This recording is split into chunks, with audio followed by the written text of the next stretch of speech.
പത്രോസ് എഴുതിയ രണ്ടാം ലേഖനം അധ്യായം 1. അഭിവാദനം. യേശുക്രിസ്തുവിൻ്റെ ദാസനും അപ്പോസ്തലനുമായ ശിമയോൻ പത്രോസ്, നമ്മുടെ ദൈവത്തിൻ്റെയും രക്ഷകനായ യേശുക്രിസ്തുവിൻ്റെയും നീതി വഴി ഞങ്ങൾ സ്വീകരിച്ച വിശ്വാസം തന്നെ സ്വീകരിച്ചവർക്ക് എഴുതുന്നത്. ദൈവത്തെയും നമ്മുടെ കർത്താവായ യേശുക്രിസ്തുവിനെയും കുറിച്ചുള്ള പൂർണ്ണമായ പരിജ്ഞാനം മൂലം നിങ്ങളിൽ കൃപയും സമാധാനവും വർദ്ധിക്കട്ടെ. ക്രൈസ്തവൻ്റെ വിളി തൻ്റെ മഹത്വത്തിലേക്കും ഔന്നത്യത്തിലേക്കും നമ്മെ വിളിച്ചവനെക്കുറിച്ചുള്ള പൂർണ്ണമായ അറിവിലൂടെ നമ്മുടെ ജീവിതത്തിനും ഭക്തിക്കും ആവശ്യമായവയെല്ലാം അവൻ്റെ ദൈവിക ശക്തി നമുക്ക് പ്രദാനം ചെയ്തിരിക്കുന്നു. ദുരാശ മൂലം ലോകത്തിലുണ്ടാകുന്ന വിനാശത്തിൽ നിന്ന് രക്ഷപ്പെട്ട് ദൈവിക സ്വഭാവത്തിൽ നിങ്ങൾ പങ്കുകാരാകുന്നതിന് തൻ്റെ മഹത്വവും ഔന്നത്യവും വഴി അവിടുന്ന് നിങ്ങൾക്ക് അമൂല്യവും ശ്രേഷ്ഠവുമായ വാഗ്ദാനങ്ങൾ നൽകിയിരിക്കുന്നു. ഇക്കാരണത്താൽ നിങ്ങളുടെ വിശ്വാസത്തെ സുകൃതം കൊണ്ടും, സുകൃതത്തെ ജ്ഞാനം കൊണ്ടും, ജ്ഞാനത്തെ ആത്മസംയമനം കൊണ്ടും, ആത്മസംയമനത്തെ ക്ഷമ കൊണ്ടും, ക്ഷമയെ ഭക്തി കൊണ്ടും, ഭക്തിയെ സഹോദരസ്നേഹം കൊണ്ടും, സഹോദരസ്നേഹത്തെ ഉപവി കൊണ്ടും സമ്പൂർണ്ണമാക്കാൻ നന്നായി ഉത്സാഹിക്കുവിൻ. ഇവ നിങ്ങളിലുണ്ടായിരിക്കുകയും സമൃദ്ധമാവുകയും ചെയ്താൽ നിങ്ങൾ പ്രയോജനശൂന്യരും ഫലരഹിതരുമാകാതിരിക്കാൻ നമ്മുടെ കർത്താവായ യേശുക്രിസ്തുവിനെക്കുറിച്ചുള്ള പൂർണ്ണമായ അറിവ് സഹായിക്കും.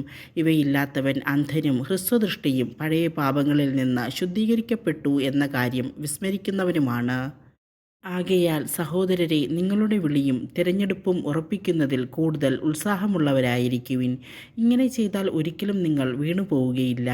നമ്മുടെ കർത്താവും രക്ഷകനുമായ യേശുക്രിസ്തുവിൻ്റെ അനശ്വരമായ രാജ്യത്തിലേക്ക് അനായാസം നിങ്ങൾക്ക് പ്രവേശനം ലഭിക്കുകയും ചെയ്യും. നിങ്ങൾ ഇക്കാര്യങ്ങൾ അറിയുകയും നിങ്ങൾക്ക് ലഭിച്ചിരിക്കുന്ന സത്യത്തിൽ ഉറച്ചു നിൽക്കുകയും ചെയ്യുന്നെങ്കിലും അവയെക്കുറിച്ച് എപ്പോഴും നിങ്ങളെ ഞാൻ ഓർമ്മിപ്പിച്ചു കൊണ്ടിരിക്കും. ഞാൻ ഈ കൂടാരത്തിൽ ആയിരിക്കുന്നിടത്തോളം കാലം ഓർമ്മപ്പെടുത്തൽ വഴി നിങ്ങളെ ഉണർത്തുന്നത് ഉചിതമാണെന്ന് കരുതുന്നു. എന്തെന്നാൽ നമ്മുടെ കർത്താവായ യേശുക്രിസ്തു എനിക്ക് വെളിപ്പെടുത്തി തന്നിട്ടുള്ളതുപോലെ കൂടാരത്തിൽ നിന്നുള്ള എൻ്റെ വേർപാടിൻ്റെ സമയം അടുത്തിരിക്കുന്നു. എൻ്റെ വേർപാടിന് ശേഷവും നിങ്ങൾ ഇക്കാര്യങ്ങൾ ഓർക്കാൻ വേണ്ടത് ഞാൻ ചെയ്യും.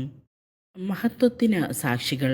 നമ്മുടെ കർത്താവായ യേശുക്രിസ്തുവിൻ്റെ ശക്തിയെയും പ്രത്യാഗമനത്തെയും കുറിച്ച് ഞങ്ങൾ നിങ്ങളെ അറിയിച്ചത് കൗശലപൂർവ്വം മെനഞ്ഞെടുത്ത കൽപ്പിത കഥകളെ വിശ്വസിച്ചതുകൊണ്ടല്ല, ഞങ്ങൾ അവൻ്റെ ശക്തിപ്രഭാവത്തിൻ്റെ ദൃക്സാക്ഷികളായതുകൊണ്ടാണ്.